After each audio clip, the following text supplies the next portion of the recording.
방금 소개받은 성소원입니다. 오늘 이렇게 특별한 공간에서 여러분들하고 눈을 맞추면서 만날 수 있어서 아주 반갑고 기대가 됩니다. 오늘 제가 나누고 싶은 내용은 반려 명상인데요. 불자씨 들으시니까 명상에 대해서 굉장히 잘 알고 계실 거라고도 생각이 드는데 여러분들 생각하는 명상이 어떤 것인지 한번 생각해 보시면서 저랑 같이 소통하는 그런 시간이 되셨으면 좋겠습니다. 저는 한 20년 전에 참선을 했어요. 참선이라는 바다에 풍덩 빠져서 제 인생이 이렇게 180도, 360도 변화되는 그런 경험을 했습니다. 그래서 그거를 나누는 일부가 될 건데요. 제가 경험한 명상은 굉장히 폭이 넓고 깊었습니다. 폭이 넓다라는 거는 대도무문이라고 하죠. 오히려 문이 없는, 모든 것이 명상이 아닌 것이 없는 그런 세상이더라고요. 그래서 그곳을 들어가다 보면 그 끝은 한량이 없고, 그래서 우리 안에 있는 무한한 어떤 그 잠재력, 생명력과 맞닿는 굉장히 놀라운 것이 명상이었습니다. 명상이 무엇인지 굉장히 다양한 정의를 할 수 있을 텐데 저는 최근에 이런 생각을 했어요. 국내에 침대를 만드는 어떤 모 기업이 꽤 오래전에 침대는 가구가 아닙니다. 침대는 과학입니다. 라는 문구로 한국인이라면 누구나 다 아는 수면 공식을 만들었죠. 어떤 브랜드인지 여러분들이 아시죠? 네. 최근에 제가 침대를 바꿨는데 결국은 과학을 선택을 했습니다. 그 정도로 그 한 문장의 힘이 굉장히 강했어요. 그래서 저는 명상을 이렇게 말씀드리고 시작을 하고 싶어요. 명상은 종교가 아니다. 명상은 생명과학이다. 왜냐하면 명상이라는 것은 우리의 몸과 우리의 정신을 완전히 개편하고 재편하고 가장 탁월한 상태로 만드는 것이기 때문에 그렇다고 감히 말씀을 드립니다. 여러분들 그 핸드폰 다 가지고 계시죠? 저도 가지고 있어요. 떼놓을 수가 없죠. 잘 때도 머리맡에 두고 자고, 이 충전기의 이 배터리가 얼마 남지 않으면 가장 불안한 상태가 돼요. 그래서 늘 충전하고 혹여나 어디 잊어버리지 않을까 노심초사하고 늘 보살피는 게 이제 핸드폰이 된 것 같아요. 화장실 갈 때도 데리고 가고 잘 때도 곁에 두고 자고. 그런데 나는 어떠세요? 자기 자신. 나는 그렇게 핸드폰 챙기듯이 나를 보살피고 계신가요? 나를 그렇게 매일 충전하고 혹시라도 내가 어디 깨질까, 다칠까 노심초사하면서 자기를 챙기는지 한번 돌아보셨으면 좋겠어요. 보통은 자기 자신은 마치 하루 종일 눈길 한번 주지도 않고 마치 없는 사람 취급하면서 살고 있는 건 아닌지. 그러면서도 잘 살길 바라죠. 나는 나를 방치해 둔 채로. 우리가 자기 자신은 내팽개치고 늘 끼고 있는 핸드폰이 굉장히 많은 정보를 주고 유용하기도 하지만 못지않게 위험하다고 경고를 하고 있어요. 작년에 세계보건기구에서는 이 핸드폰이 술이나 담배만큼 혹은 그보다 더 우리 정신 건강에 위험하다라고 정식으로 얘기했고요. 그 우리나라의 과학기술정보통신부라는 곳에서 우리가 핸드폰을 어떻게 사용하고 있는지 스마트폰 사용 실태 조사를 했어요. 그랬더니 청소년의 거의 반 정도 되는 사람들이, 그리고 성인의 4명 중에 1명이 스마트폰 과의존 위험군으로 분류가 됐어요.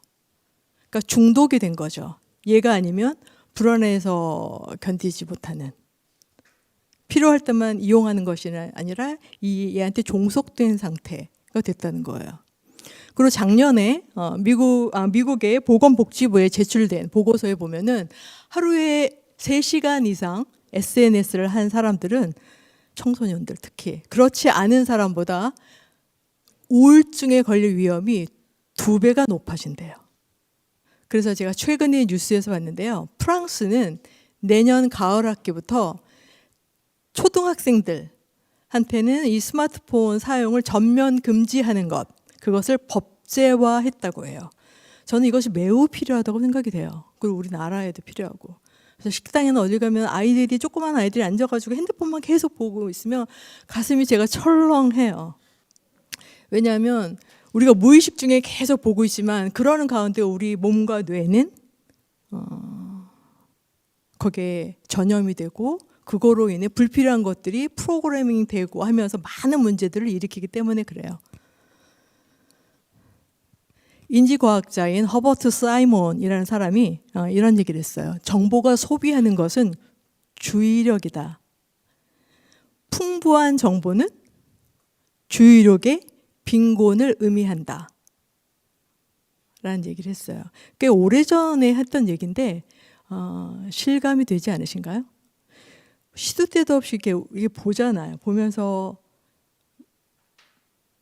포털 사이트에서 오는 기사도 보고 수없이 올라오는 속보며 그리고 유튜브며 릴스며 많은 것들을 보면서 우리는 뭔가 많이 아는 것 같지만 그러한 것들이 오히려 우리 주의력을 산만하게 하는, 그래서 어떤 작은 것 하나에도 집중하지 못하게 하는 장본인이 이라는 거예요.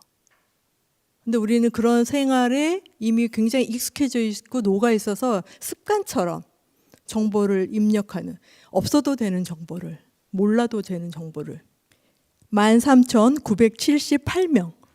이게 무슨 숫자 같아요?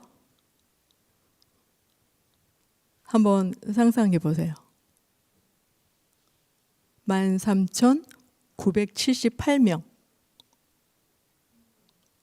네? 크게 말씀하셔도 되는데.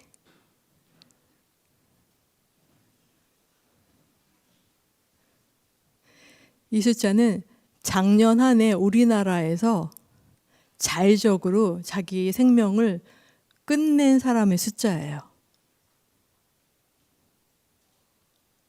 한 달에 하루에 40명에 가까운 사람들이 매일 스스로 이 엄청나게 소중한 목숨을 스스로 마감하는 그런 일들이 우리나라에서 벌어지고 있고, 올해는 7월 기준으로 해서 작년보다 이미 500명이 초과됐대요. 그래서 우리 한국은 OECD 국가에서 자살률 1위라는 굉장히 불명예스러운 타이틀을 달고 있고 여전히 그것이 더 견고해지고 있는 게 현실입니다. 그래서 핸드폰하고 내가 보내는 시간은 정확하게 내가 소외되는 시간하고 비례가 돼요. 그게 왜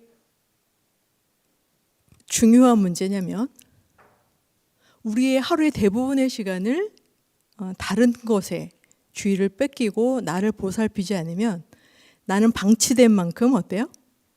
더 불안해져요. 더 불안하면 더 우울해지고, 더 우울하면 스트레스에 취약해져요. 그래서 삶이 점점 녹록해지지 않는 그러한 늪같이 빠지게 되는, 무기력해지고 생기를 잃어버리게 되는 그런 악순환.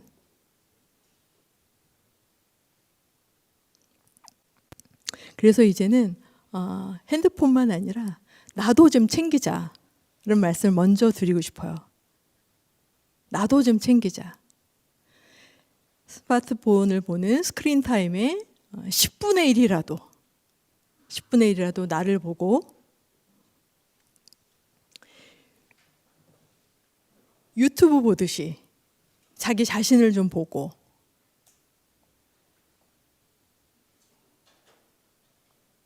나를 보는 것이 명상이기 때문에 그래요.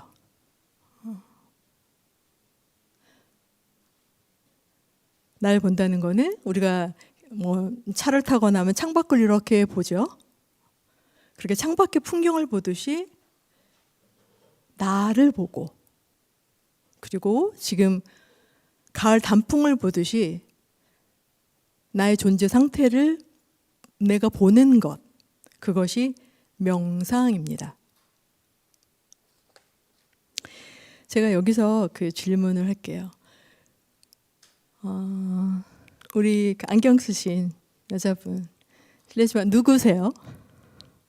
네?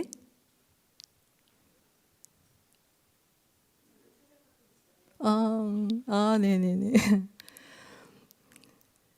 왜 태어나셨어요?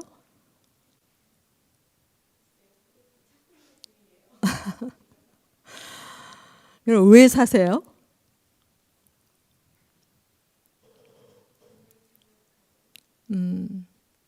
맞아요. 우리는 각자 자기 삶을 살아요. 각자가. 누구도 나를 대신해서 살아줄 수가 없어요. 내 삶은 오직 나만 살 수 있어요. 근데 내 삶을 사는데 내가 누군지를 몰라. 그러면서 잘 살길 바라고, 나도 모르는데 우리는 어때요? 남이 나를 알아주길 바래요. 남이 나를 인정해 주길 바라고. 굉장히 모순 같지 않아요? 그래서 그 남이 나를 알아주지 않는다거나 무시한다거나 나의 인정 욕구가 채워지지 않으면 불만족스러워하죠. 우리는 고통을 경험해요. 문제는 거기서 끝나지 않아요. 한 발 더 나가서 우리 현대사회는, 우리가 지금 살고 있는 현대사는 고도로 경쟁 사회이죠. 끊임없이 자기 존재 가치를 증명해야 돼요. 돈을 번다는 것도 바로 그런 거죠. 나의 가치를 어필하고 거기에 대한 보수를 받는 것.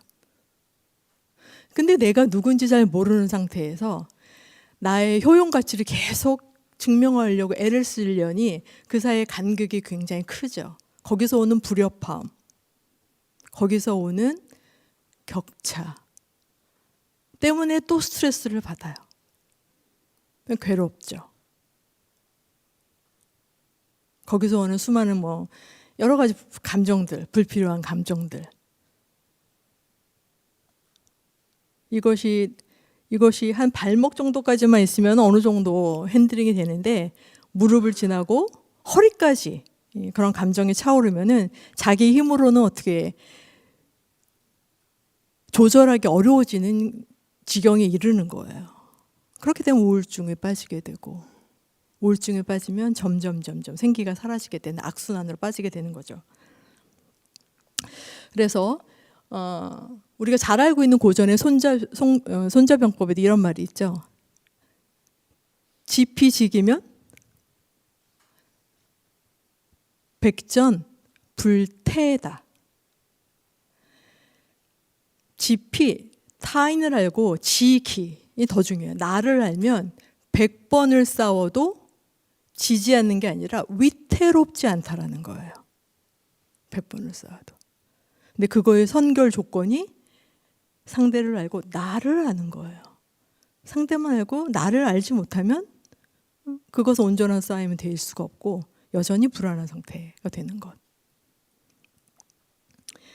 우리가 밤길이 불안한 건 왜 그래요? 밤길이 무서운 거는 앞이 보이지 않아서 그러는 거예요. 앞이 어두우니까, 앞에 뭐가 있는지 모르니까, 무지. 그런데 불을 켜서 환하게 보이면 어때요? 불안할 게 없어요. 무지가 겉어지고 밝아지면, 알면 안전해요. 알면 불안하지가 않아요. 그렇듯이 우리의 삶도, 나도 그렇다는 거죠.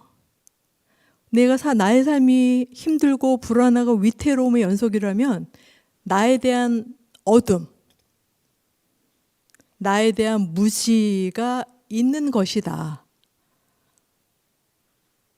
라고 이해할 수 있어요. 그럼 어떻게 해야 돼요? 나를 밝히면 되죠. 나를 밝히면. 근데 나를 밝히는 것이 명상이라는 말씀이에요.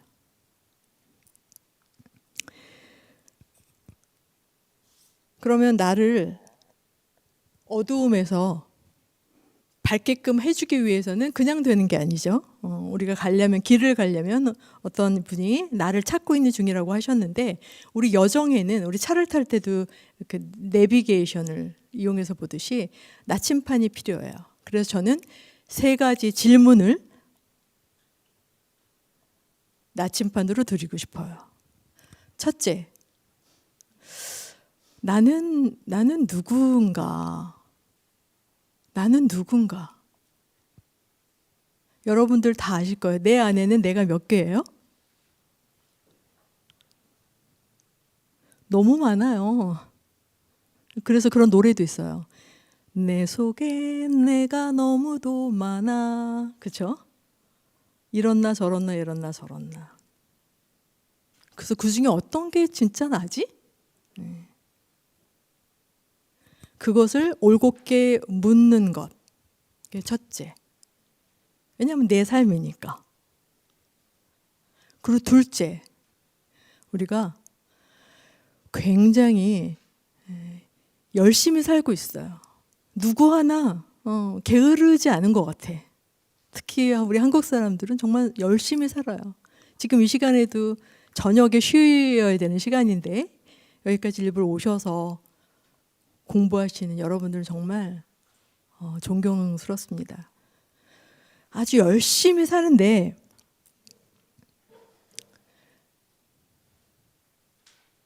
어디를 향해 가고 있는지, 방향성, 길은 북으로도 갈 수 있고 남으로도 갈 수 있고 동서남북, 시방세계라고 하죠. 그 수많은 방향 중에서 나는 어디로 가고 있는지, 열심히 가고 있는데 저 앞에 사막이 있을 수도 있고 절벽이 있을 수도 있고 물론 푸른 초원이 있을 수도 있어요. 근데 그런 내가 가고 있는 이 길이 어디를 향해 가고 있는지도 우리가 한번 생각해 보면 좋을 것 같아요. 그리고 마지막 3번째 나침판은 거기를 왜 가야 되지? 거기를 꼭 가야 되는 건가요? 간다면 왜 가야 되는지, 이거의 답은 자기밖에 내릴 수가 없어요. 자기밖에. 게다가 우리 삶은 2번이 없죠. 매일이 본방이에요. 그래서 이 물음을 가지고 가는 것이 나에 대한 어둠을 밝히는 것이다. 그래서 이 물음을 들고 있으면 점점 내가 누구구나, 내가 어떤 사람이구나 라는 걸 알게 된다. 자기 이해가 가능해진다. 저는 자기 알기라고 하는데요. 자기를 알려면 끊임없이 자기를 관찰해야 돼요. 셀프 모니터링을 하셔라. 그 무엇보다도 나를 계속 관찰하는 거예요. 그래야 나를 알 수가 있어요. 나를 관찰한다는 거는 나의 평상시의 행동 양식을 이해하는 것이고, 나의 감정 습관을 내가 이해하는 것이고, 내가 어떤 사람 혹은 어떤 현상을 이해하고 느끼고 해석하는 이 모든 일련의 과정을 내가 알아차리는 거예요. 마치 나를 영화 보듯이, 영화의 어떤 주인공을 보듯이 나를 그렇게, 나를 안다는 것은 나를 관찰하다 보면은 나의 무의식을 이해하게 돼요. 실은 내가 나의 의지대로 사는 것 같지만 그렇지가 않아요. 나를 조정하는 보이지 않는 어마어마한 무의식이 있어요. 근데 그건 굉장히 다 패턴화되어 있고 습관화되어 있어서 고치기가 어렵긴 하지만 그래서 자동적으로 돼가는 거죠. 그래서 이게 심리학적 용어로 얘기하면 무의식이지만 우리가 절집 언어로 얘기하면 뭐예요? 까르마죠. 그리고 우리 뭐 한국어로 한음절로 얘기하면 이게 업이라는 거예요. 그래서 업장이라고 하죠. 업이라고 하는 무의식이 무의식 덩어리가 된 것. 실은 그것이 나를 흔드는 어떤 것이에요. 나는 아바타일 뿐이에요. 그래서 나를 추동하고 나를 움직이게 하는 그 보이지 않는 그것을 계속 면밀하게 관찰하는 것. 그게 우리는 수행이라고 하는 거예요. 닭굴수의 행할 행. 수행이라는 것이 어디 꼭 선방에만 가고 법당에만 와서 해야 하는 것이 수행이 아니라 아침에 눈을 뜨고 밤에 잠들 때까지 나의 걸음걸이, 나의 말투, 말씨, 표정, 내가 하는 언어, 감정 이 하나하나를 토파보는 것. 그것이 수행이고 그것이 자기를 알아가는, 그래서 자기를 밝히는, 어둠을 물리치는 첩경이다.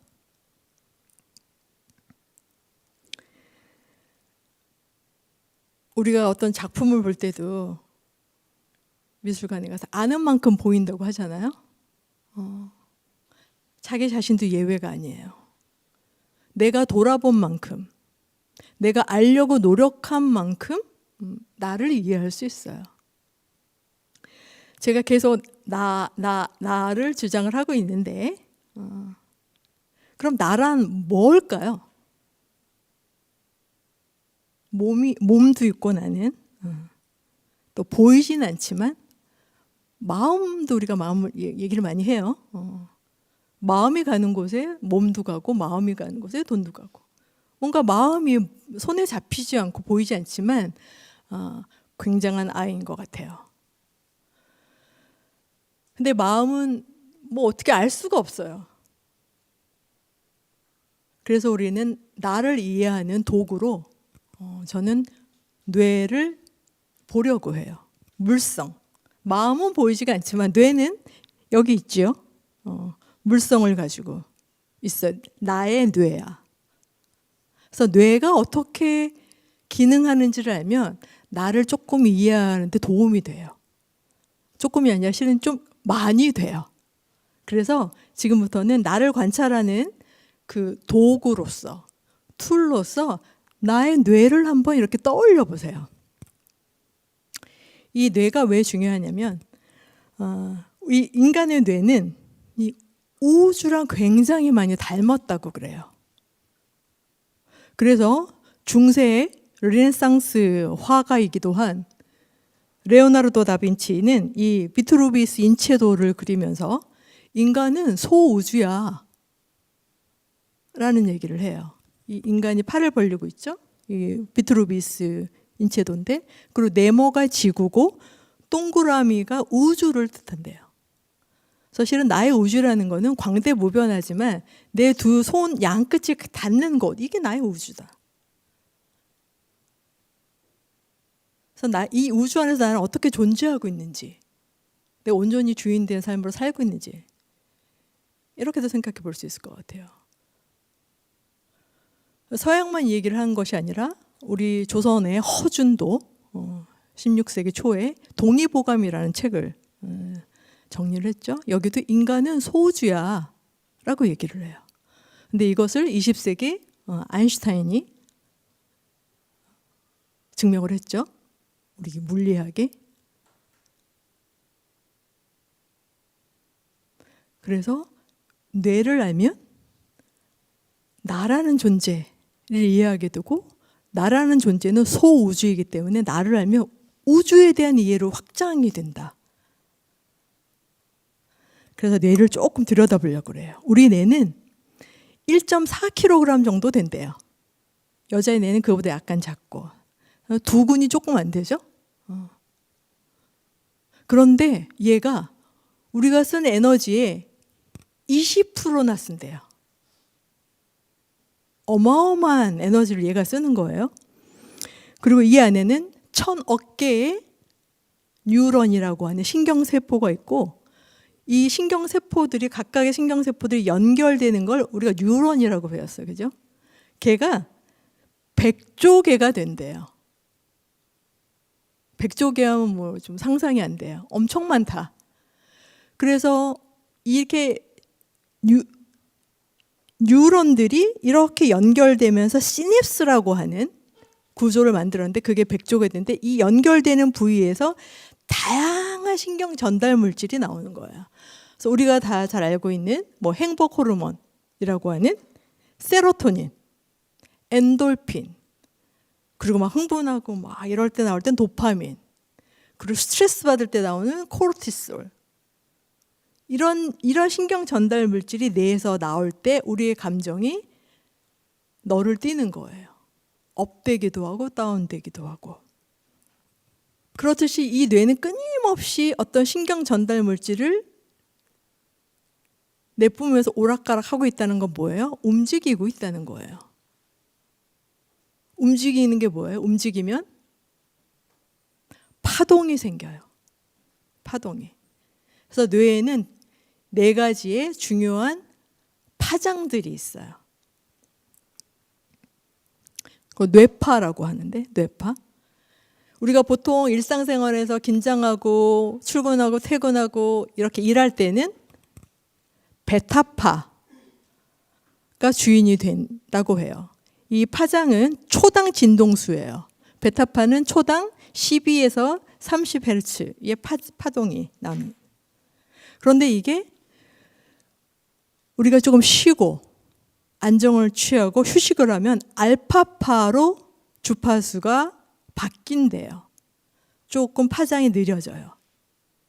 그러다가 명상을 하거나 우리가 가수면 상태, 잠이 들락말락 하거나 혹은 얼핏 잠이 깼다가 깬 것도 아니고 뭐 이런 상태 있죠? 이런 상태를 세타파라고 해요.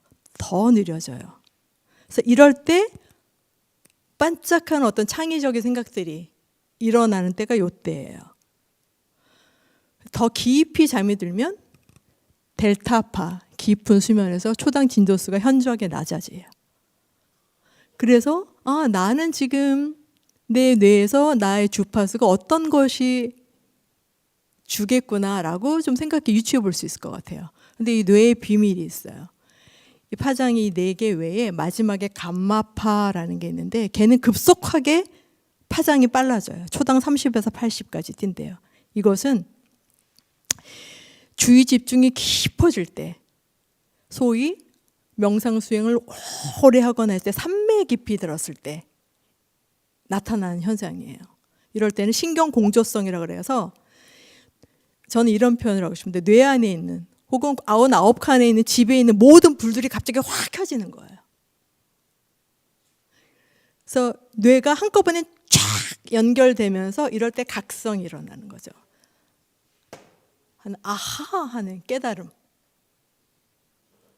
뇌가 이렇게 일어난다. 그래서 칼 포퍼는 우리 인간의 정신이라는 거는 뇌의 파장이야. 파장이 만드는 거야. 라고까지 얘기를 해요. 그래서 주로 나의 뇌는 어떤 파장이, 어떤 뇌파가 흐르는지도 한번 이렇게 생각해 보시면서 관찰할 수 있을 것 같아요.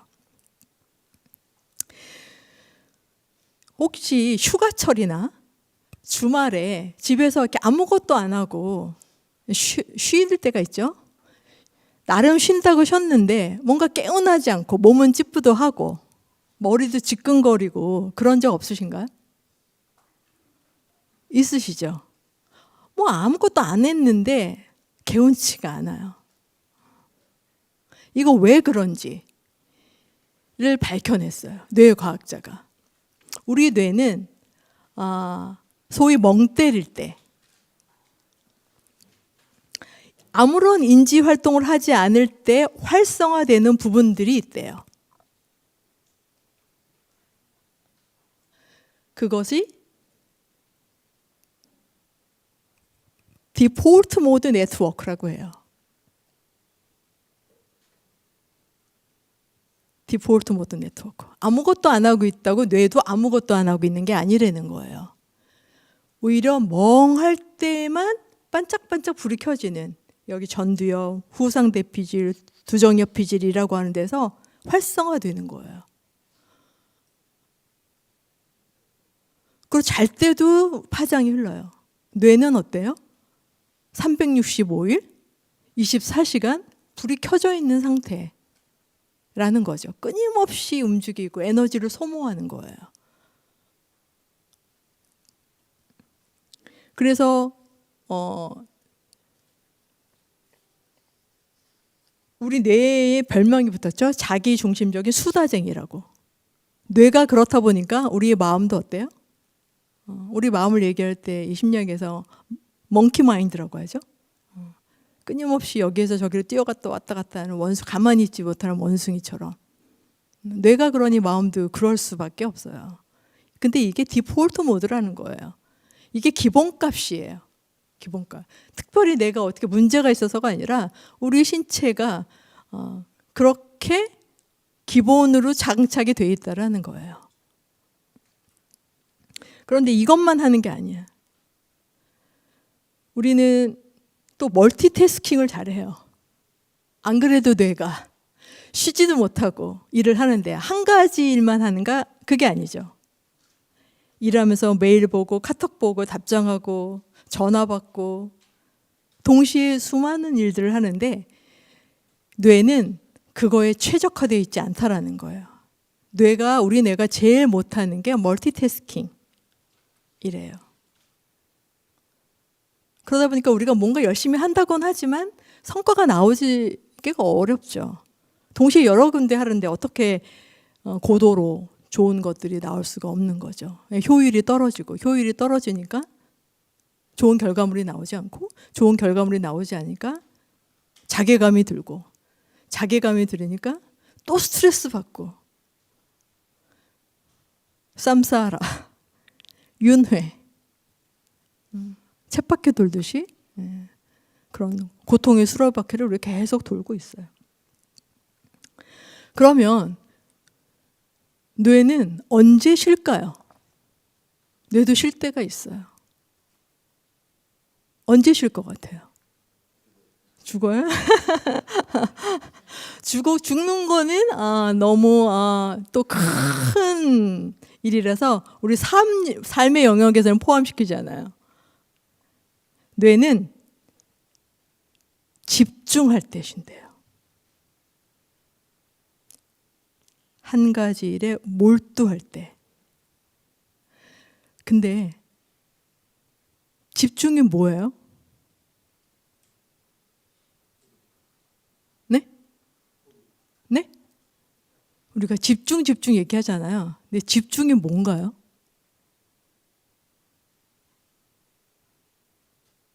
저는 집중을 과거와 미래가 없는 상태,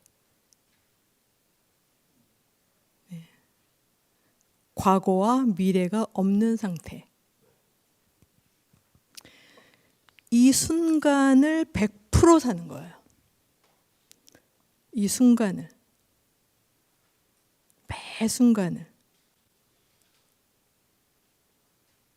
근데 우리의 삶은 대부분이 그렇지 못하죠. 몸과 마음이 분리되어 있어요. 몸은 여기 있는데 마음은 10년 전에 가 있기도 하고 한 달 후에 있을 일에 가 있기도 하고 끊임없이 오락가락 하면서 지금을 살지 못해요. 지금을 살지 못하니까 계속 한 번도 내 인생을 살아보지 못하고, 안 그래도 거품 같은데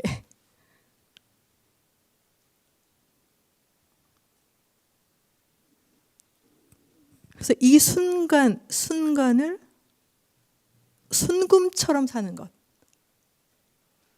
그게 명상이에요. 실제로 가만히 생각해봐요. 내가 살 수 있는 건 언제야? 지금뿐이에요. 지금 말고는 내가 살 수가 없어요. 어제도 살 수 없고 내일도 살 수가 없어요. 오로지 지금밖에 못 살아요. 그런데 우리는 60평생을 살아도 지금을 살아본 적이 없는 거야. 나도 모르고.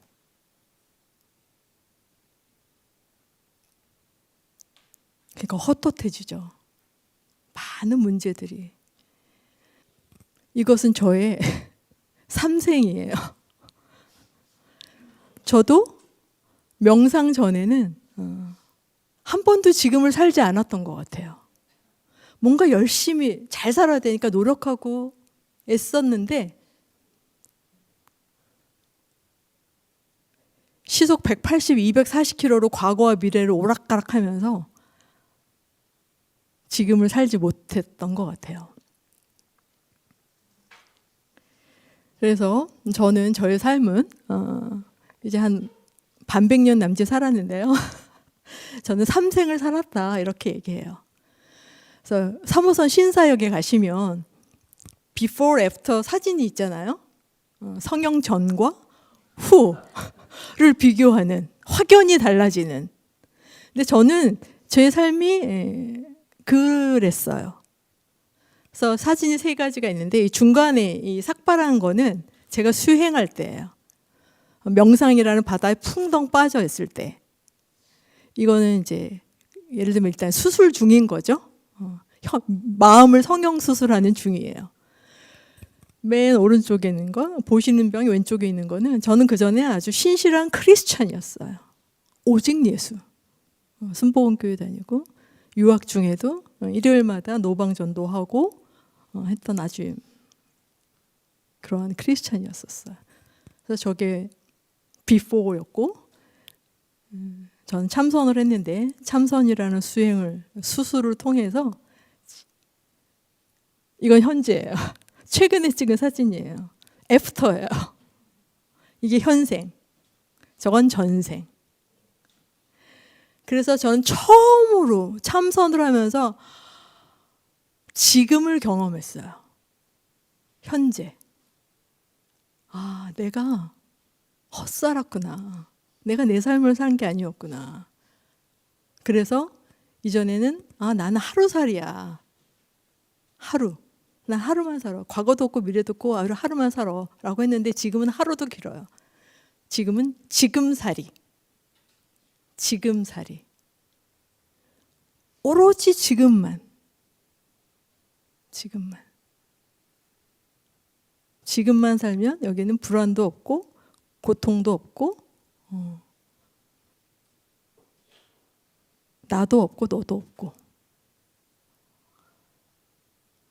그래서 제가 저는 명상을 통해서 저의 삶이 천지개벽을 한 사례이기 때문에 저는 원래 일본에서 법학 정치를 전공을 하고 크리스찬이었고 공무원이었고 했는데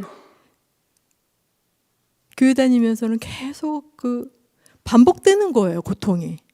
넘어진 데서 또 넘어지고 인생의 요철이 이게 끊임없을 것 같은 거예요. 어느 날. 그래서 성경을 덮어놓고 믿을 때는 아무 문제가 없었어요. 그냥 믿으면 되니까. 내가 나를 방기했으니까. 그런데 이대로는 안 되겠더라고요. 그래서 성경을 피고 믿어보려니까 너무 문제가 많은 거예요. 걸리는 게. 그러다가 어느 날 요한복음 8장 32절 진리를 알지니 진리가 너를 자유케 하리라 라는 문장이 저한테 굉장히 화두처럼 와닿았어요. 그래서 그때부터 저의 장래 희망은 해탈이었어요.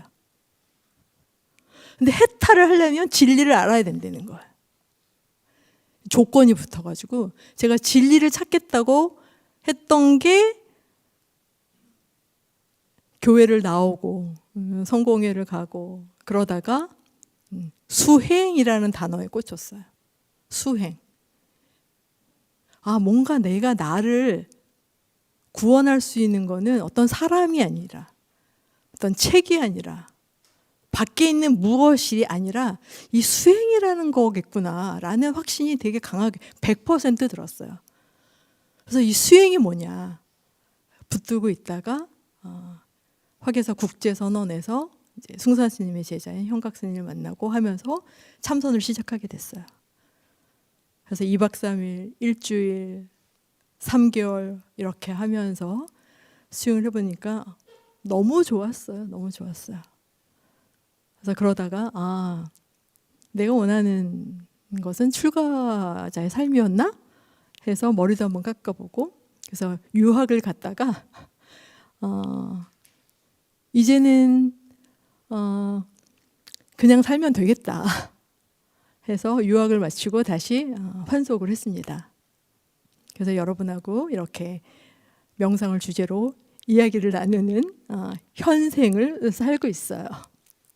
그러니까 제가 일종의 명상을 통해서 삶이 얼만큼 혁신적으로 변할 수 있는지 하나의 증거다.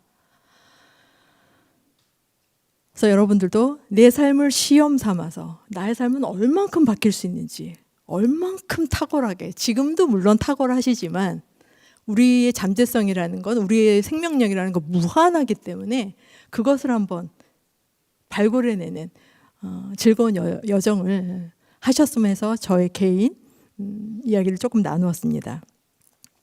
그래서 이런 명상을 하면은 우리 뇌가 바뀐다라는 거예요.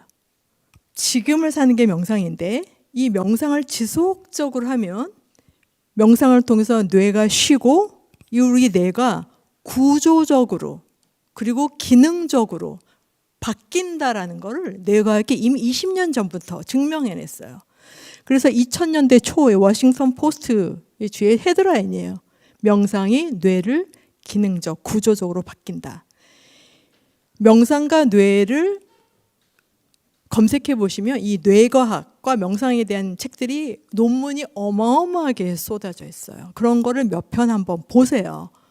그러면 막연하게 명상해야 돼 뭐 이런 것이 아니라 내가 나를 바꾸는 굉장히 빠른 길이기 때문에 나를 이해하는 길로 이 뇌를 상상하시면서 난 지금 베타파가 너무 활성화됐는데 알파파로 가야 돼. 세타파가 좋겠는데 이렇게 내가 선택할 수도, 클릭할 수도 있어요. 내 뇌를 내가 디자인한다. 그렇게 생각하면 훨씬 접근하기가 쉽죠. 그래서 뇌가 바뀐다. 이게 왜 중요하냐면 1906년 노벨 생리의학상을 탄 라모니 카알이라는 사람이 있어요. 노벨상을 받은 이 사람이 청소년기가 지나면 뇌는 변하지 않아 라는 말을 했었어요. 20세기 초에. 그런데 불과 50년도 안 돼서 이게 바뀐 거예요. 뇌는 바뀐다. 이게 얼마나 놀라운 복음이에요. 고정불변되어 있는 건 하나도 없죠. 하듯이 우리 뇌도 마찬가지예요. 근데 이것을 더 뒷받침하는 것들이 계속 나오고 있죠. 세포 조립 이론이라는 건데 캐나다의 도널드 올딩 헵이라는 사람이 이런 말을 했어요. 매우 중요한 말이에요. 어떤 특정한 정신 활동이 특정한 신경 연결 구조를 새롭게 만들어낸다. 따라서 우리가 떠올리는 특정한 생각이나 감정이 우리 뇌에 특정한 흔적을 남긴대요. 이게 세포 조립 이론이에요. 뇌 과소성이라는 말 얘기 들어보셨나요? 신경 가소성. 내가 어떤 생각을 하고 어떤 말을 하느냐에 따라서 주로 우리 뇌는 그거에 따라서 재편된다라는 거예요. 왜냐하면 내가 일으키는 생각에 따라서 뇌의 뉴런과 시냅스가 새롭게 연결되기 때문이에요. 그래서 저절로 하는 말, 저절로 하는, 그리고 우리 감정도 습관이 있거든요. 자주 느끼는 감정이 있어요. 그것들은 이미 여기에 자동적으로 길이 난 거예요, 뇌에. 길이 나서 저절로 드러나지만 이거는 고정불변된 것이 아니기 때문에 얼마든지 나의 의지로 바꿀 수 있다는 거예요. 어떻게? 다르게 길을 내면 되는 거예요. 다른 시각을 가지고 다른 생각을 해보고 다른 것을 보고 다른 마음을 품고 이러한 일련의 나의 의지와 의도와 수행을 통해서 원하는 나를 만들 수 있다는 거예요. 너무 신나지 않나요? 정말 살아볼 만하지 않나요? 세포 조립 이론으로 끝나지가 않아요. 후생 유전학이라는 거 보면 더 기가 막혀요. 후성 유전학이라는 거는 간단하게 말씀드리면 우리가 부모님으로부터 DNA를 갖고 태어나잖아요. 그죠? 그 DNA는 뭐 바꿀 수 없다라고 생각을 하지만 DNA는 DNA만 있는 게 아니에요. DNA의 성격을 규정하는 소프트웨어가 있어요. 그게 후성 유전체라는 게 있어요. 그래서 후성 유전체가 어떤 거냐에 따라서 우리는 다른 사람이 되는 거예요. 뇌 가소성하고 굉장히 밀접하게 연결이 돼 있어요. 이것이 불교는 까르마하고 연결지어서 이해하셔야 돼요. 근데 이것이 나의 생에서 끝나는 게 아니라 나의 자손과 손자, 손녀들한테 대를 이어서 이게 이어진다라는 거예요. 그게 과학의 증명을 하나하나 해내고 있다는 거예요. 그래서 내가 오늘 하루 이 순간 어떤 자세로 앉아 있고 어떤 생각을 가지고 있고 어떤 말을 하고 하느냐가 하나도 빠지지 않고 내 몸에 우주에 흔적을 남긴다는 자각을 하세요. 그래서 내가 어떤 흔적을 남기냐에 따라서 나의 삶이 규정되고 나와 연결된 사람들. 우리가 전체적으로는 다 폭넓게 다 연결이 되어 있지만 그래서 나를 밝히는 건 우수를 밝히는 거다. 이거는 그냥 무슨 레토릭이 아니라 우리 의식이라는 게 경계가 없기 때문에 그래요. 우리 마음은 경계가 없잖아요. 시간도 없고 공간도 없잖아요. 우리 다 연결되어 있기 때문에 선생님의 마음이 편안하고 맑은 마음 물시면 그것이 저한테도 흘러와요. 그래서 자리 이타가 되는 거예요. 나도 돕고 남도 돕고. 여기에서 명상이 너무나도 중요하다. 명상적인 삶, 이것의 가치는 정말 아무리 강조해도 부족함이 없어요. 제가 학기 말에 우리 학생들한테 기말 레포트를 쓰라 그래요. 나의 명상 이야기, 한 학기 중에 한 것. 그러면서 꼭 너의 한 줄 정의를 담아야 돼. 나한테 명상은 무엇이다 라는 걸 포함한 레포트를 내게 하는데요. 10명이면 10명, 100명이면 100명 다 다른 정의가 나와요. 대단히 재밌어요.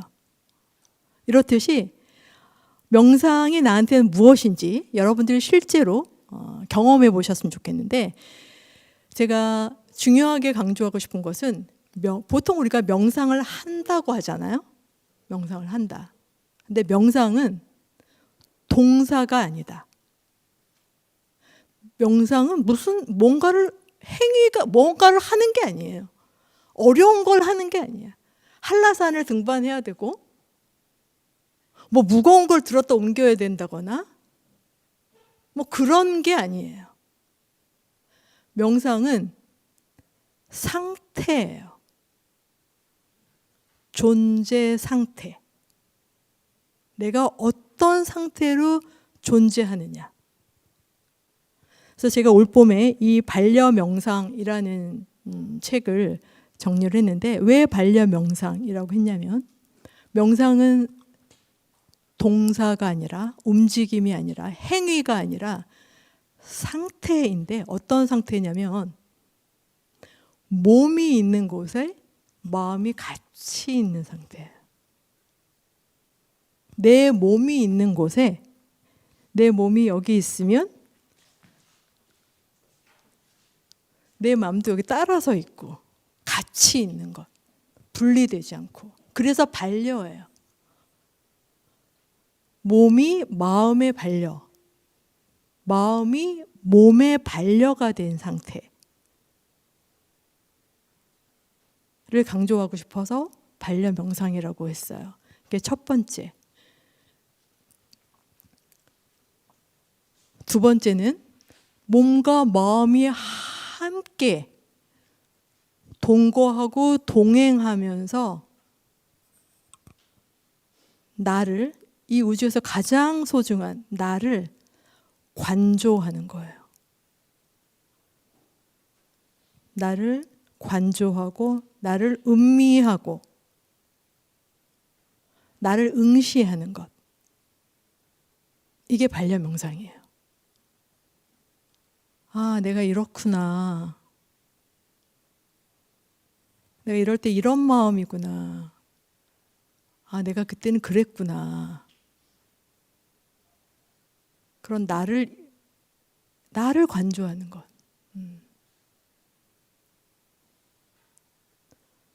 다른 사람이 아니라 내 마음.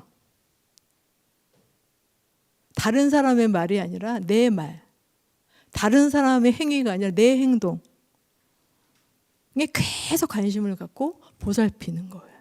그래서 내가 나랑 동행하는 것. 그것이 반려명상이에요. 근데 그렇게 동거하시다 보면 여러분들이 이제까지, 지금까지 만나지 못했던 새로운 나가 이렇게 모습을 드러날 때가 있어요. 우리는 그것을 만나기 위한 여행을 하는 거예요. 저분도 그 여행을 아까 하신다고 말씀을 하셨는데 그것이 제가 강조하는 반려명상이다. 여기 이렇게 둘러보시면 나랑 똑같은 사람이 있는지 한번 보세요.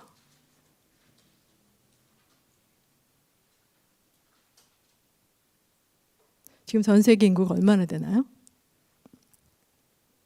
나랑 똑같은 사람이 단 하나도 없어요. 똑같은 사람이. 유일무이해. 대체 불가능해. 그런데 어때요? 우리는 계속 남을 신경 쓰고 남을 흉내내려고 해. 남을 따라고 하려고 해요. 거기에 많은 시간과 에너지를 들여요. 그래서 잘 안 되면 그것 때문에 스트레스를 받고 사서 고생을 하는 거죠. 남을 의식하고 남을 흉내내려고 하는 거는 맞지 않는 옷을 입는 거예요. 나한테 어울리지도 않는 옷. 나는 나한테만 맞는 옷이 있어요. 그래서 반려명상은 나의 맞춤 옷을 입는 거예요. 그래서 나를 모니터링하고 나를 보다 보면 아, 나는 이게 어울리는구나. 나한테 어울리는 색깔도 알게 되고 나한테 어울리는 스타일도 알게 되고 점점 나에 대한 알미 커지니까 그럼 고유한 나의 스타일이 생겨요.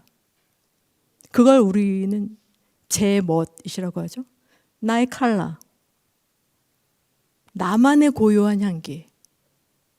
내 색깔. 그걸 우린 뭐라 그래? 자기다움이라고 하잖아요. 그죠?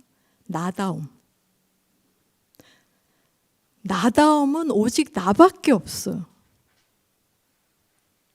그래서 남을 고려할 필요가 없어요. 남은 경쟁의 대상이 아니에요. 그냥 존재를 존중해주면 되는 것. 끊임없이 나의 가치, 나의 유니크함, 나의 고유한 어떤 것. 그것을 계속 발견하려고. 그걸 찾아내야죠. 한 번뿐인 인생인데.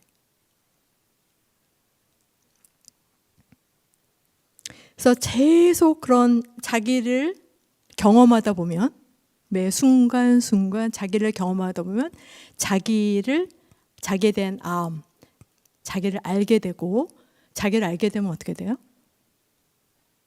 자기를 믿게 돼요. 내가 나를 믿을 수 있게 되는 거예요. 칸트는 판단력 비판에서 불신을 이렇게 얘기해요. 미신을. 나에 대한 불신이 미신이래요. 너무 확 와닿지 않으세요? 나에 대한 불신이 미신이다. 세상에 지금 미신이 팽배해 있어요. 다 자기를 믿지 못해서 어딘가를 찾고 누군가의 내 삶을 의탁하고 맡겨두고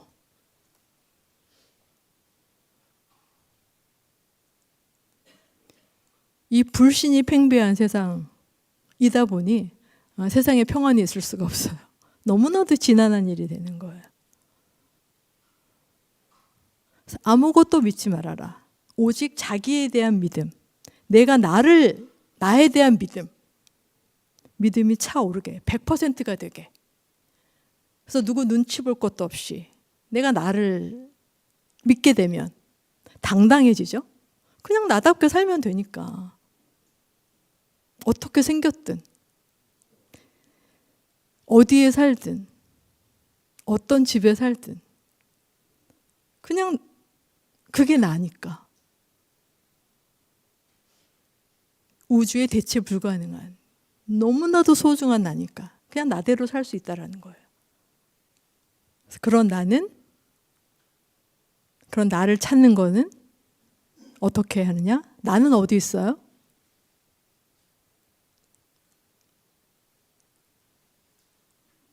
나는 여기 있죠? 어디 저기가 아니에요. 어디 저기가 아니라 여기 있어요. 밖에 아니라 이 안에. 그래서 우리 불가에서는 회광반조라고 하잖아요. 선불교에서. 그죠? 빛을 돌이켜서 나를 보라는 거예요. 우리의 관심을, 우리의 시선을, 우리의 주의를, 우리의 눈길을 밖이 아니라 이 안을, 이 안에 있는 어마어마한 보고, 이 안에 있는 어마어마한 어떤 것, 아직 발현되지 않은 그것을 찾아내는 일. 우리는 그것을 초놈을 아껴서 해야 돼요. 왜냐하면 언제 내 생명이 끝날지 몰라. 여기 계신 분들 중에서 내가 언제 이 삶을 마감할 건지 아시는 분 한 분도 없으시잖아요. 그죠? 100세 인생이라고 하지만 그걸 누구도 담보하지 못해요. 우리는 내일을 알 수 없어요. 그래서 끊임없이 메멘토 모를 해야 돼요. 그래서 지금 죽어도 원한이 없게, 후회 없게, 미련 없게 살아야 돼요. 그래서 지금은 금쪽같이 써야 되는 거야. 지금은 금쪽같이 깨어 있어야 되고. 그래서 그 시간을 끊임없이 밖이 아니라, 우리가 부동산 시세는 되게 잘 알고, 코인 주가도 잘 알고, 연예인의 사생활도 잘 알아. 근데 자기를 몰라. 그래서 내가 나에 대한 알을 키워가는 이 일에 끊임없이 회광반조, 안을 들여다보는 작업이 너무 중요하다. 그게 반려명상이다. 우리가 아까 내가 하는 특별한 생각이 나를 바꾼다듯이 명상이라고 하는 특별한 정신 활동을 통해서 내가 원하는 내가 원하는 삶으로 재편할 수 있다. 이걸 여러분의 스스로 한번 실험을 해보세요. 저를 믿지 마시고 한번 어떻게 재편되는지. 그렇게 자기 관찰을 하고 자기와 동행하는 일상을 계속 살다 보면 좋은 일들이 막 꼬리를 물어요. 이거는 이제 스트레스는 줄어들고 당연히 그럴 수밖에 없지. 어제 지금의 스트레스가 들어올 틈이 없어요. 지금 깨어 있으면. 스트레스가 없으니까 면역력이 좋아져요. 몸도 건강해지고 자기 삶의 통제력도 더 좋아지고 수도 없이 많아요. 이 명상의 미덕은. 근데 저는 이렇게 얘기하고 싶어요. 반려명상으로 내가 체화되면 내가 나를 덜 괴롭혀요. 그리고 나를 누구와 비교하지 않아요. 그리고 나의 장점을 발견하게 돼요. 나의 고유한, 내가 너무 즐겁게 잘할 수 있는 일이 무엇인지 발견하게 되고 그것을 위한 건강한 욕망, 나의 욕망이 무엇인지. 누가 이쪽을 가니까 여기가 좋대 해서 따라가는 게 아니라 그건 그 사람 거고 내가 가야 할 나의 욕망이 무엇인지 알게 돼요. 그리고 중요한 것이 무엇인지 알기 때문에 선택하고 집중하게 돼요. 선택과 집중을 하니까 결과가 좋을 수밖에 없어요. 그리고 좋은 것, 아름다운 것을 느끼는 미의식이 깨어나요. 점점 세상에 이거 아름다움을 향유하게 되는 스트레스나 고통이 아니라 살아있는 것에 대한 경외심, 가을 햇살, 이 모든 것들에 감탄하게 되는 그런 삶. 단순하고 삶이 명료해지고 생명력이 가득한 그런 삶으로 이렇게 바뀌는, 선순환되는, 아까의 그 괴로움이 괴로움을 낳는 윤회가 아니라 좋은 것이 더 좋은 것을 이끄는 이렇게 선순환되는 삶으로 전환된다라고 저는 말씀 드릴 수 있어요. 그래서 오늘은 이 정도면 반려 명상이라는 것이 얼마나 유익한 것인지, 그리고 우리는 그것을 할 수 있는 존재로 이 삶을 경험하는 인간으로서 이 기회를 놓치지 마시기 바라고요. 이 좋은 것들을 내일이 아니라 지금 당장 내 삶에 적용하시면 돼요. 그래서 이 시간에 그걸 해도 되는지 어쩌는지 모르겠는데 백문이 불여일견인데 우리는 불여일견이 아니라 불여일미. 아무리 맛있는 것도 내가 맛을 보지 않으면 의미 없어요. 그죠? 한번 맛을 보셨으면 좋겠어요. 그래서 제가 1분간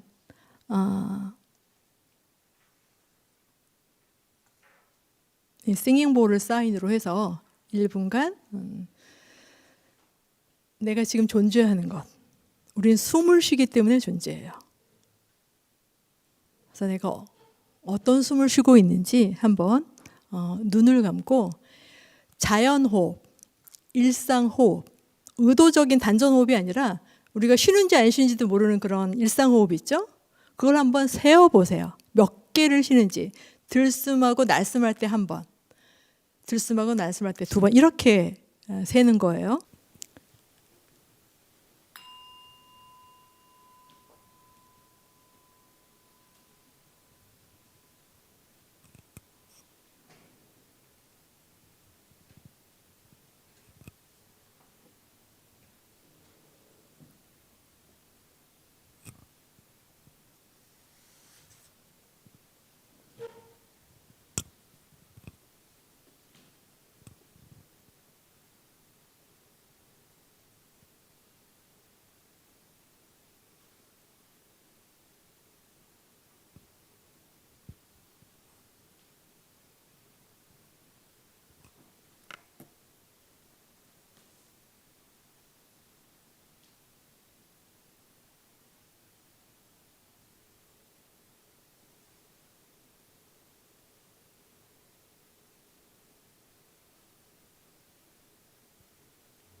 뜻이 호흡을 잘 쉬셨어요? 혹시 30번 이상 호흡하신 분? 20번 이상? 10번 이상? 15번 이상? 10번 이하? 네. 여기는 다르십니다. 제가 어딜 가나 강연할 때 이 타임을 꼭 갖는데요. 30번이 넘는 분들도 굉장히 많으시고 20회, 15번에서 한 25회 이 정도가 제일 많은 것 같아요. 실은 그 정도는 정상이에요. 정상인데 이 숨이 호흡이 갖는 사인이 굉장히 많대요. 제가 최근에 신문에서 본 건데 어떤 그 스타트업 기업이 숨소리로 수면의 질을 파악을 해서 그거에 맞는 뭐 매트, 조명 이 모든 것들을 자기 개인한테 최적화하는 그런 기술을 개발을 했다고 하더라고요. 그래서 실은 우리 숨소리가 심장 박동보다 더 많은 중요한 것들을 알려준대요. 호흡을 얼마나 규칙적으로 쉬는지, 그리고 어떤 울림이 있는지에 따라서 굉장히 많은 사인들이 있다는 거예요. 그래서 우리는 숨을 쉬는지 안 쉬는지도 모르고 살지만 우리 목숨은 이 숨 하나에 달려 있는 거잖아요, 그죠? 그래서 굉장히 좋은 숨을 쉬어야 돼요. 좋은 숨. 여기 계신 분들은 역시 다르셔서 굉장히 느리고 깊은 호흡을 쉬는 분들이 많으신 것 같아요. 그래서 그렇듯이 자기 관찰 중에 하나 들어가는 것이 나는 어떤 숨을 쉬고 있는지. 왜냐하면 들숨만큼 들어오는 산소, 그 양으로 우리 몸이 움직이고 살아가는 거거든요. 그 숨만큼 혈류가 흐르고 그 혈류가 뇌로 올라가고 하면서 그래서 좋은 숨을 쉬어야 돼. 발끝까지 산소가 힘차게 갈 수 있도록. 그래서 느리고 깊은 숨을 쉴 수 있도록 자각하는 것이 굉장히 중요하다. 강조하고 싶고요. 그리고 그라운딩 명상, 앉아서 하는 명상을 그것도 1분만 한번 해볼게요. 비스듬한 자세가 아니라 척추가 직각이 되고 다리가 직각이 되도록 90도 각도로 편안하게 앉으셔서 눈 감고, 지금은 우리가 본격적으로 명상을 하시는 거니까 일상호흡이 아니라 단전호흡, 복식호흡으로 마음을 모아보시면 좋겠어요.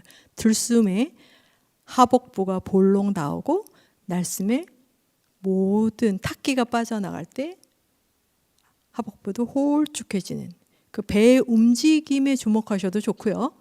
눈을 감고 들고 나는 호흡에 집중하셔도 좋아요. 그렇게 1분만 지금을 놓치지 마시고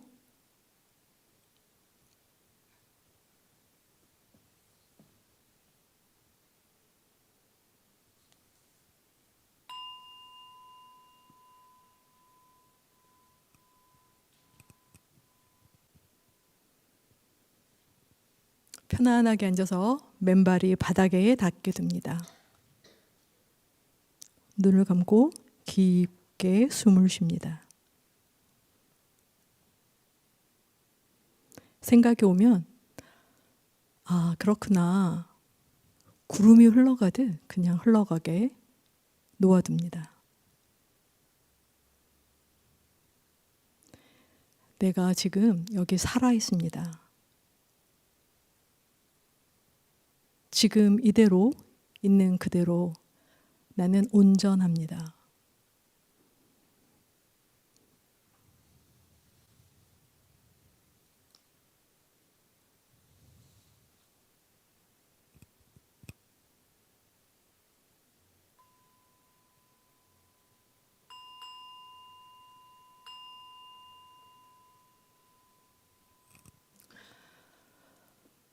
네, 고맙습니다.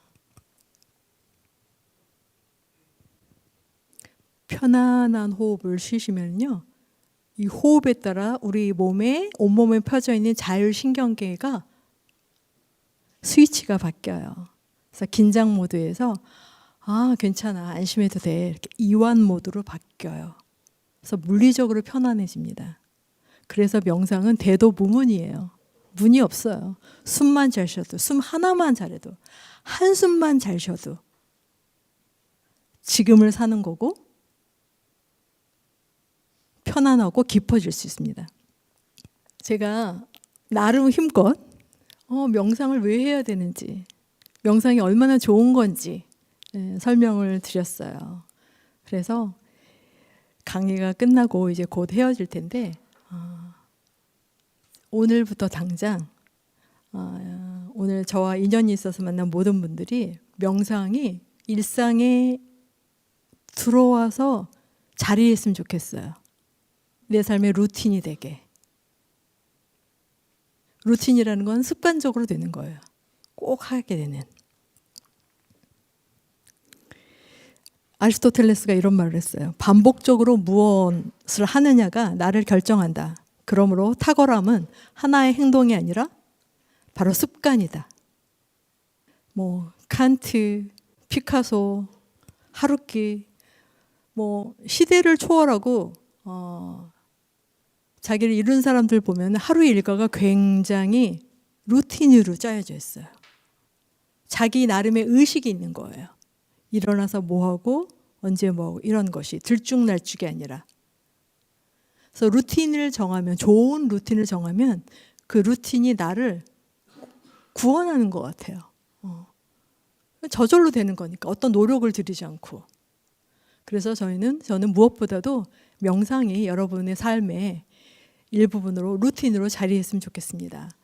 그래서 반려명상은 두 가지가 있어요. 하루에 10분이라도 좌정하는, 몸도 앉고 앉은 몸에 마음도 앉는 좌선을 10분, 나의 존재 상태를 오롯이 느끼는 좌선을 하시고, 그리고 우린 열심히 살아야 되잖아요. 그죠? 열심히 세상의 아름다움을 향유하면서 그렇게 살아갈 때, 움직일 때는 나를 관조하면서, 나를 관찰하면서 내 삶의 주인공으로 활동하는 에고를 바라보면서 명상할 수 있어요. 마무리를 하겠습니다.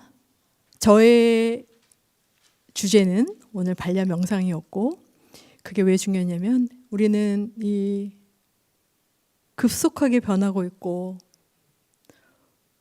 불안정함이 극대화되는 지금 현실에 핸드폰을 보살피듯 나를 보살펴야 된다. 이제는 자기를 좀 돌보자 라는 게 첫 번째였어요. 자기를 돌보는 것은 자기를 아는 것이다. 자기를 알면 나에 대한 믿음이 생기고, 그래서 나를 아는 방법으로 우리가 뇌를 잠깐 들여다봤어요. 뇌가 어떻게 운동하는지, 나의 뇌는 어떤지. 그래서 그러기 위해서는 반려명상으로 늘 동행하는 삶. 그러다 보면 지금까지 알지 못했던 그 위대한 나, 내 안에 있는 한량없는 생명력, 그게 내가 맞닿게 된다. 그 생명력을 한번 이렇게 물고가 튀면 그냥 그 물, 생수를 마시면서 살면 되는, 전혀 다른 존, 다른 필드가 펼쳐지는. 근데 우리 인간으로 태어난 건 그러한 삶을 살 수 있는 기회가 주어진 거라고 저는 의심하지 않고 믿어요. 우리가 그런 삶을 자신 있게 살 수 있는 명품 사례가 있어요. 여기는 불교 방송이니까 당연히 부처님. 2500년 전에 이분 태어나시자마자 7발을 걷고 나서 천상천하 유아 독존을 외치셨어요. 이 하늘과 땅 안에 오로지 나만 존귀하다. 왜 우리는 그런 고백을 못해요? 나도 해야 돼요. 천상천하 유아 독존해요. 그러면서 기가 막힌 게 돌아가실 때 뭐예요? 자등명, 법등명 하래요. 정말 부처님 너무 멋있지 않아요? 나를 등불 삼고 법을 등불 삼으래요. 왜냐하면 내가 법이기 때문에. 나를 밝히면, 아직은 나에 대한 무지가 있다면 나를 밝히면, 한없이 밝아지면 자기 스스로가 빛이 되는 거예요. 그럼 내가 법이 되는 거예요. 예수님이 그렇게 말씀하셨어요. 내가 곧 길이요 진리요 생명이니 나로 말미암지 않고는 아버지께로 갈 자가 없다. 우리 모두가 닮하고 길이고 진리고 한량없는 생명. 우리가 살아있는 동안에 이 경험을 왜 안 해요? 근데 이것은 누구도 대신해 줄 수가 없어요. 아무리 사랑하는 사람이라도, 부모도, 자식도. 그래서 다 각자 했어요. 예수님은 예수님의 길을 가셨고, 부처님은 부처 스스로 고행을 하시고 수행을 하시고, 보리스나마를 스스로 깨달으신 거예요. 화엄경의 선지 동자도 자기가 여행을 했어요. 시부도의 동자도 자기가 여행을 했어요. 누구도 대신해 줄 수 없는 거예요. 이제는 내 차례다.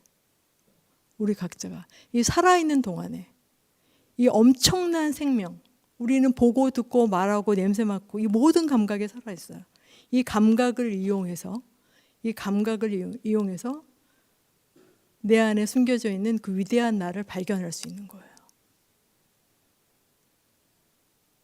그래서 저는 저희 모두의 명상은 종교가 아닙니다. 명상은 생명공학이다 라고 말씀드렸어요. 그래서 생명공학이에요. 종교가 있기 전에 명상이 있었어요. 그래서 저는 명상을 말미에 다시 정의할게요. 명상은 내가 나를 낳는 것이다. 우리 몸은 부모님을 통해서 낳지만 의식을 가지고 있는 이 마음이 있고 정신이 있는 나는 내가 한번 나를 낳을 수 있어야 된다. 그걸 뭐라 그래요? 진짜 나, 참나라고 하잖아요. 그죠?